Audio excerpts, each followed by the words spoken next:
السلام عليكم ورحمة الله وبركاته. الحمد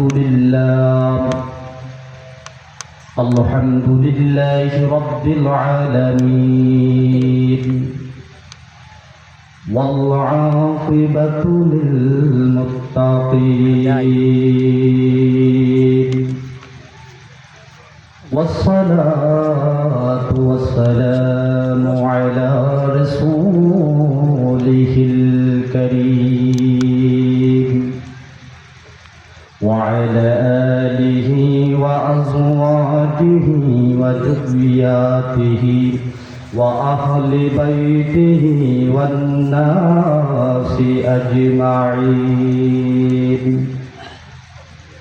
أما بعد، أعوذ بالله من الشيطان الرجيم. بسم الله الرحمن الرحيم.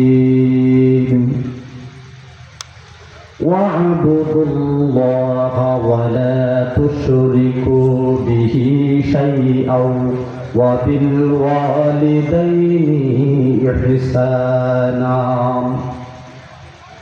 وقال الله تعالى في شأن حبيبه: إن الله وملائكته يصلون على النبي يا أيها الذين آمنوا صلوا عليه وسلموا تسليما. اللهم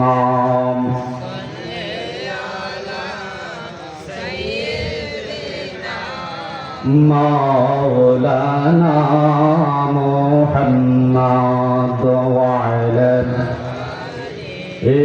سيدنا محمد. اللهم صل على سيدنا مولانا محمد وعلى سيدنا محمد. আলহামদুলিল্লাহ, আজকে আলহাজ হযরত মাওলানা আবু আহমদ মুহাম্মদ আইনুন নাইব পীর সাহেব হুজুর কেবলা ওনার শুভ আগমন উপলক্ষে ওয়াজ ও জিকির ও মিলাদ মাহফিল। আজকের এই ঐতিহ্যবাহী যিনি প্রধান আকর্ষণ, আমাদের হাজার লক্ষ লক্ষ মুরিদের যিনি দরদি, আমরা যাদের সহবতে আমরা থেকে আজকে আমরা সুন্নত শিখেছি, বিভিন্ন রাসূল সাল্লাল্লাহু আলাইহি সাল্লামের সুন্নতি লেবাস শিখেছি। তো ওই পীর সাহেব কেবলার আগমন আজকে আপনারা খুশি না বেজার? যেখানে একজন ওলির আগমন হয় সেখানে অসংখ্য ফেরেশতার আগমন হয়। সুবহানাল্লাহ। তো আজকে আমাকে সাবজেক্ট দেওয়া হয়েছে পিতা মাতার সম্পর্কে। আমি যতটুকু পারি আমি ততটুকু ইনশাআল্লাহ ওয়াজ করব। ভূমিকা আমি সময় নেব না, কারণ যেহেতু সময় সংক্ষেপ, এই জন্যই আমি শুরুতেই ভূমিকা এত লম্বা করি নাই। যেহেতু পিতা মাতার ওয়াজ সম্পর্কে আমাকে বলতে হয়েছে যে পিতা মাতার হক সম্পর্কে, এই সম্পর্কে আমি কিছু আলোচনা করবো ইনশাআল্লাহ। সবাই বলি ইনশাআল্লাহ। আল্লাহ সবাইকে যেন পিতা মাতার বাধ্যগত সন্তান হিসাবে কবুল করেন। সবাই বলে আমিন।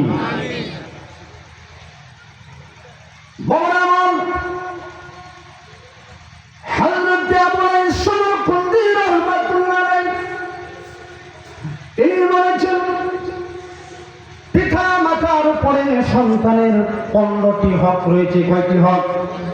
যারা বলেন কি হক? জীবিত অবস্থায় যদি কারো মা থাকে, বাবা থাকে জীবিত অবস্থায়, তার জন্য সন্তানের উপরে 10টি হক, আর পিতা মাতা মারা গেলে সন্তানের উপরে 5টি হক। যারা বলেন সুবহানাল্লাহ।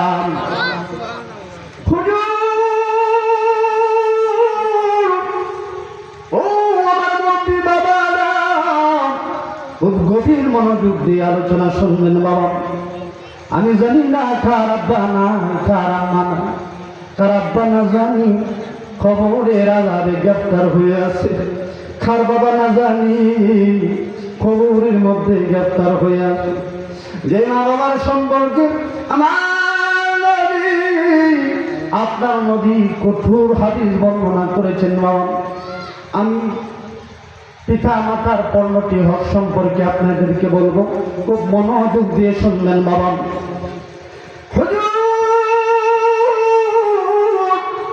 এই আমার মুরব্বি বাবারা, আল্লাহর নবী সাহাবীদেরকে নিয়ে আলোচনা করতেছেন। হযরতে আবু বুরাইদা হতে হাদিসটি বর্ণিত। তিনি বলেন, আমি আল্লাহর নবীর সম্মুখেই ছিলাম, অসংখ্য সাহাবায়ে কেরাম আলোচনা শুনতেছিলেন সুন্দর করে নীরবতা পালন করে। আমার বাবারা, এমন সময় একটা লোক আল্লাহর নবীর কাছে আসছে, খুব দূর থেকে ওই লোকটা আসছে বাবা। আমার নবী হায়াতুন নবী, জিন্দা নবী, তাকায় দেখে ওই লোকটার পায়ের মাধ্যমে রক্তের দাগ দেখা যাইতেছে। ওই লোকটার পা গুলা কত বিক্ষত হয়ে গেছে, বলেন আল্লাহু আকবার। আমার মুরব্বি বাবারা, ও আমার যুবক ভাই বন্ধুগণ, আমার নবী, আপনার নবী ওই ব্যক্তির দিকে তাকাইয়া কান্না শুরু করে দিলেন। ওই ব্যক্তি এসে কাঁদতেছে, নবী গো, ও নবী, মায়া নবী, আমি অনেক দূর থেকে আসছি, তুমি কোথায় থেকে আসছো? আমি কমপক্ষে অনেক মাইল দূর থেকে আপনার নিকটে আসছে, তোমার পায়ে দেখি রক্তের চিহ্ন দেখা যাইতেছে। আমি এমন একটা জায়গার মাধ্যমে হাঁটাহাঁটি করেছি, যে জায়গার মাধ্যমে মরুভূমি, কিন্তু পাথরের কণা ভরা ছিল। হুজুর গো, 1 মাইল না, 2 মাইল না, 3 মাইল না, 6 মাইল পর্যন্ত আমি এই পাথরের কণার মধ্যে হাঁটাচলা করেছি গো হুজুর। এই জন্য আমার পায়ের মাধ্যমে রক্তের ছাপ হয়ে গেছে, রক্ত পড়তেছে। বলে আল্লাহু আকবার। এই আমার মুরব্বি বাবা, হযরতে আবু বুরদা বলেন, আমি তাকায়া দেখি লোকটা কাঁদতেছে। রাসূল 2টা চোখের পানি ছেড়ে দিলেন। এবার লোকটা বলতেছে, হুজুর, একটা কথা আপনার কাছে জিজ্ঞাসা করতে আসছি। কি জিজ্ঞাসা করবে? সাহাবী বলো, কি কথাই জিজ্ঞাসা করবো? হুজুর, আমি অনেক দূরে সফরে গিয়েছিলাম হুজুর, এখনো বাড়ি পর্যন্ত আমি যাই নাই, আপনার কাছে চলে আসছি, একটু আওয়াজ দিয়ে বলেন আল্লাহু আকবার। বাড়ি পর্যন্ত আমি এখনো যাই নাই, আপনাকে দেখার জন্য, আপনার কাছে বিষয়টা জানার জন্য আসছি। কি বিষয়টা একটু বলে বলো। এবার বলতেছে, হুজুর, আমি এমন একটা জায়গায় গিয়েছিলাম, আমার সাথে কেউ ছিল না, শুধু আমার বৃদ্ধ মা ছিল। আল্লাহু আকবার বলেন। হুজুর গো, আমার বৃদ্ধ মা দুঃখিনী আমার সঙ্গে ছিল। তো কি হয়েছে হুজুর গো? এমন একটা রাস্তায় নিয়ে গিয়েছি, মরুভূমি হুজুর, বালু না, পাথরের কণা আর কণা হুজুর, এত গরম হুজুর গো, আল্লাহর কসম, এই পাথর কণার মধ্যে যদি গোশতের টুকরা রেখে দেওয়া হয়, এত তাপ ছিল, আল্লাহর কসম গো, গোশতের টুকরাটা সিদ্ধ হয়ে যাইতো। যেটা বলেন আল্লাহু আকবার। হুজুর গো, একটা বিষয়, ও মায়ের নবী গো, আমার বৃদ্ধ মা দুঃখী আমার সঙ্গে ছিল। হুজুর, আমার মা হাঁটতে পারে না গো হুজুর, আমার মা হাঁটতে পারে না। আমি আমার মাকে কাঁধের মধ্যে লয়েছি, 1 মাইল নয়, 2 মাইল নয় গো, 6টা মাইল আমি মাকে কাঁধে নিয়ে ঘোরাফেরা করেছি। আল্লাহু আকবার। আল্লাহু আকবার। হুজুর দূর পর্যন্ত আমি মাকে কাঁধে নিয়ে আমি গেছি হুজুর। এই জন্য আমার পায়ের মধ্যে রক্ত বেঁকে রয়েছে। আমার নবী বলে এখন কি চাও করি? হুজুর গো, আমার মার হক কিছু আদায় হয়েছে। আমার নবী বলেন সাহাবী, ও সাহাবী, 6 মাইল কেন, 6,000 মাইল কেন, যত পথ তুমি অতিক্রম করো না কেন রে সাহাবী, 6 মাইল তুমি মাকে কাঁধে নিয়ে তুমি অতিক্রম করেছ। মা যখন তোমাকে প্রসবের বেদনায় খালি মুখ চিৎকার দিয়েছিল, একটা চিৎকারের হক আদায় হয় নাই, আদায় হয় নাই। জেরেবেল মারহাবা। আল্লাহ নবীজির দয়া তারা পাবি না, হায়রে আল্লাহ নবীজির দয়া। মার কলিজায় আঘাত দিলে আল্লাহ সহে না, ঠিক না? মার কলিজায় আঘাত দিলে আল্লাহ সহে না। আল্লাহ নবীজির দয়া তারা পাবি না, হায়রে আল্লাহ নবীজির দয়া। বিনা লা ইলাহা ইল্লাল্লাহু লা ইলাহা। আমার হযরত আবু বকর বলতেছেন, একদিন আমি রাসূলের সাথেই ছিলাম। এমন সময় রাসূল সাল্লাল্লাহু আলাইহি ওয়াসাল্লাম আলোচনা করতেছেন। এক পর্যায়ে রাসূল আলোচনা করতেছেন কি জানেন? হুজুর ও আমার মুরব্বী বাবারা, আবু বকর আলোচনা করতেছেন। আবু বকর বলতেছে আমি নবীর সাথেই ছিলাম। নবীজি বলতেছে কুল্লু যুনুবিন ইয়াগফিরুল্লাহু মিনহা মা শাআ। আল্লাহ হাসরের দিন, মুসিবতের দিন, যেদিন কেউ কারো সঙ্গে হয় না, এই কঠিন মুসিবতের দিন আল্লাহ যাকে গুনাহ, যাকে ইচ্ছা আল্লাহ তাকে মাফ করে দিবে। মিনহা মা শাআ, আল্লাহ যাকে ইচ্ছা তাকে মাফ করে দিবে। কিন্তু আমার নবী কাঁদতে আরম্ভ করে দিলেন। সাহাবী বলে হুজুর গো, আপনি কেন কাঁদতেছেন? হাদিস বলতে গিয়ে আমার নবী বলে সাহাবী, একটা গুনাহ মাফ করবে না, হুকুকাল ওয়ালিদাইনি, যে মা বাবাকে কষ্ট দিবে এই গুনাহটা আল্লাহ মাফ করবে না। আল্লাহু আকবার। ও ও আমার মুরব্বী বাবারা, মনোযোগ দিয়ে শুনবেন। আমি অল্প সময় আমি বিদায় নিয়ে চলে যাব। বাবারা মনোযোগ দিয়ে শুনবেন। আমার নবী বলে, ও সাহাবীরা শুনো, পিতা মাতাকে যারা অসম্মান করে, তোমার জান্নাতুকা ওয়া নারুকা, মা বাবাই তোমার জান্নাত, মা বাবাই তোমার জাহান্নাম। আল্লাহর নবীর কাছে এই মুহূর্তে একজন সাহাবী আসছে, এসে বলতেছে নবী গো, আমি শুনেছি আপনি জিহাদের ময়দানে যাবেন। হযরতে জাহিমা রাদিয়াল্লাহু তাআলা আসতেন, এসে বলতেছে নবী গো, আমি শুনেছি আপনি জিহাদের ময়দানে যাবেন, তো কি হয়েছে হুজুর, আমাকে সাথে নেবেন? সুবহানাল্লাহ বলেন, আর যারা বলেন সুবহানাল্লাহ।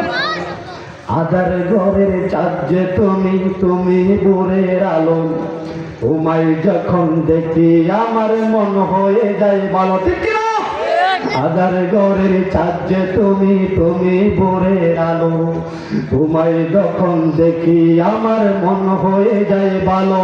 আমার মা, ও গো মা, হুজুর গো, আমি জিহাদে যাইতে চাই। জিহাদে যাইবা, তবে একটা প্রশ্ন তোমার কাছে, তোমার কি মা বাবা আছে? হুজুর ছোটবেলায় বাবা মারা গেছে, কিন্তু আমার মা এখনো জীবিত আছেন। আমার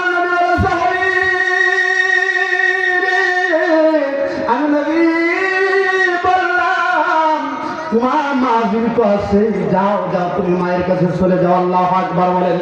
বাবা আসরের সময় বলছে শেষ হয়ে গেছে কথা, আবার নবীজি মাগরিবের নামাজ পড়ছেন।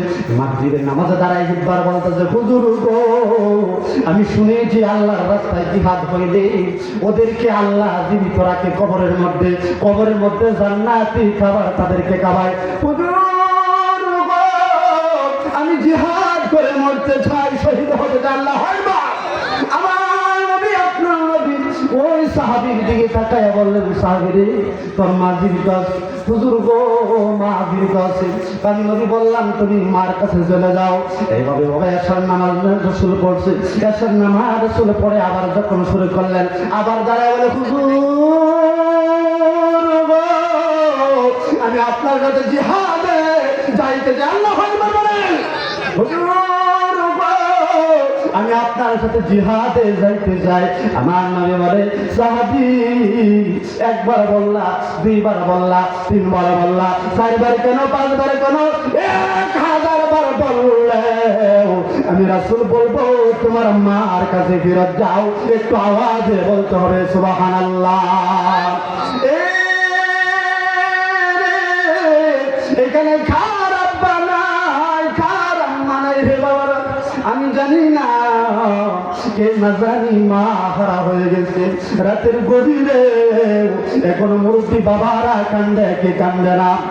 যারা বলেন তুই তো হাত উঁচু করে কান্দে, কে কান্দে না? বাবারা আমার, আমি সংকেত করে গেলাম,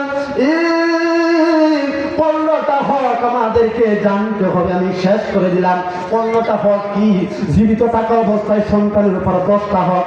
নাম্বার 1 খুব মুখস্থ করে রাখবেন। 1 নাম্বার হলো, যদি মা বাবার খাদ্যের প্রয়োজন হয় খাদ্য দিবে। 2 নাম্বার হলো, যদি মা বাবার পোশাকের প্রয়োজন লাগে পোশাকের ব্যবস্থা সন্তানে করে দেবে। আল্লাহু আকবার।